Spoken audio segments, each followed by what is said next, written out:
Cambodia is one of the world's poorest countries. It is still feeling the impact of the war in Southeast Asia and of genocide in the 70s that claimed up to 2 million lives, perhaps a fifth of the entire population.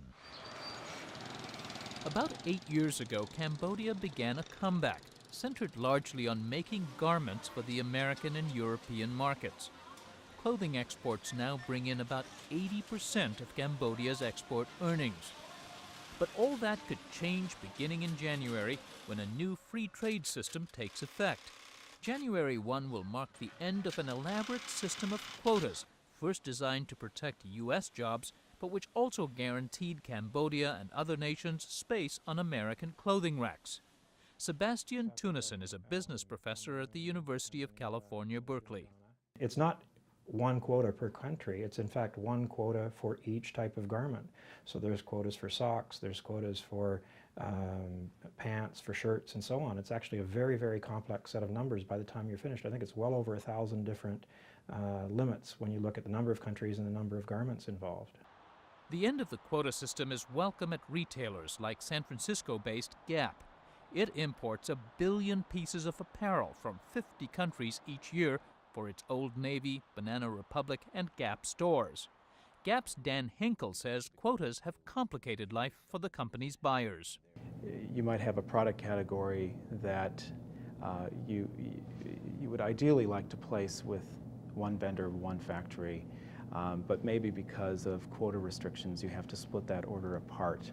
And you might have 10% over here and 50% over here. And I think in a post-quota environment you're going to see that we are going to be able to consolidate some of those orders.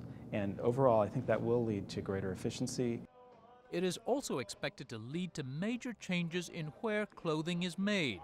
Over the past 40 years, the U.S. has set aside rack space for many developing nations, from Mongolia to Lesotho to Cambodia. With those caps lifted, experts say countries with large industrial bases and labor pools, especially China, could now dominate. That could cost millions of jobs in the smaller nations. Jobs critical to those countries, says Professor Tunison. It's not stated so obviously, but it's considered in a way to be foreign aid, and that is by granting quotas to less developed countries, you are giving them the opportunity to establish production facilities there, employ people, generate incomes, generate foreign exchange, and it's viewed as therefore helping the economy of that particular country grow. With Cambodia, U.S. officials use the quota system to address widespread concern over child labor and other abuses in factories overseas. In 1999, the U.S. offered Cambodia a deal. It would increase its imports of Cambodian garments. In exchange, Cambodia would have to improve working conditions in its factories, introduce a minimum wage, recognize unions, and open its factories to international inspectors. Cambodia's Commerce Minister, Cham Prasidh, negotiated with the U.S. He says almost overnight, a garment industry still in its infancy took off. Since 1996 until this year, it's almost 8 years. The number of factories have grown from 0 to over 200 factories. And actually, they are employing about 235,000 workers. For 21-year-old Nu Yath and her 20-year-old sister, Nu Charya, factory work has meant escape from life at subsistence levels as street vendors. We make good money in the factory. We can make as much as $70 a month. We share our money with our mother, and it allows our younger brother to attend school. Life here is Spartan by any account. The sisters share a 100-square-foot room with 2 others. There's little margin for any luxuries. $70 may seem meager, especially since it includes overtime pay. But it's still twice what an average civil servant earns in Cambodia. At the factory, these women, and most workers are young women, are guaranteed a minimum wage, $45 a month. They are represented by a union and work in a well-ventilated space. Factories that violate labor standards can lose their export licenses, and the International Labor Organization, a UN agency, is free to visit unannounced. While it's hard to monitor all factories, The ILO's Roz Harvey is encouraged so far. We're seeing that basically that child labour has, effectively been eliminated from the industry. There's no forced labour. There is also, I think, the freedom to organise. And she says from all indications the improvements do not cost the bottom line. We're finding that it's not a trade-off, that you can improve working conditions and at the same time improve profitability, quality and productivity. The problem is Cambodia's costs are still 25% higher than China's. Unlike China, Cambodia has to import its textiles and raw materials. The transportation system isn't as good. It's also slowed down by corruption and red tape in a business where timely deliveries are critical. On the shop floors and in worker homes, there's great anxiety. We've heard rumors that they might be closing factories. We're really worried. Plant closings would also dash the hopes of their 17-year-old sister, who plans to find factory work when she comes of age. For young, uneducated women, there are few other places to find work.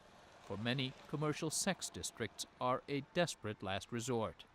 For his part, Cambodia's commerce minister says his country can retain its customers, even get new ones, by branding itself as the socially responsible place to buy garments. We try to develop a new image of Cambodia as a safe haven for the major brand names in the world. That means we guarantee that any garment or apparel that we produce from Cambodia are not from sweatshop. That certainly attracted the Gap, which buys almost a third of all Cambodian garments. In the 90s, Gap was the target of protests over its alleged use of sweatshop suppliers. Living wages we demand, hey Gap!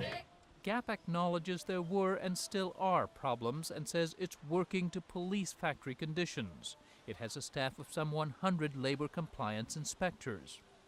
While cost is critical in choosing suppliers, the company says it also factors in social issues.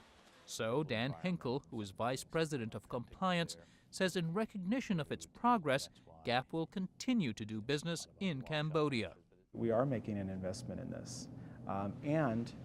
Certainly, if you're holding vendors accountable for paying overtime premiums and wages and so on and so forth, the appropriate wages, there's a cost associated with that, but you have to look at this in terms of the benefit as well, the benefits on productivity and quality and overall reliability.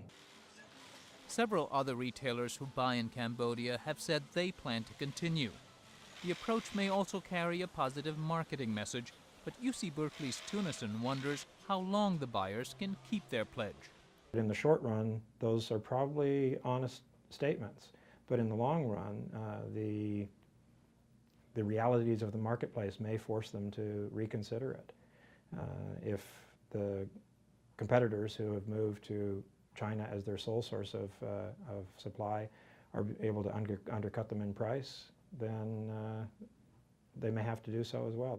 To make its clothing cheaper, Cambodian officials will soon ask the U.S. to add Cambodia to a list of African countries which are allowed to export goods to the U.S. without the tariffs normally charged other nations, including China.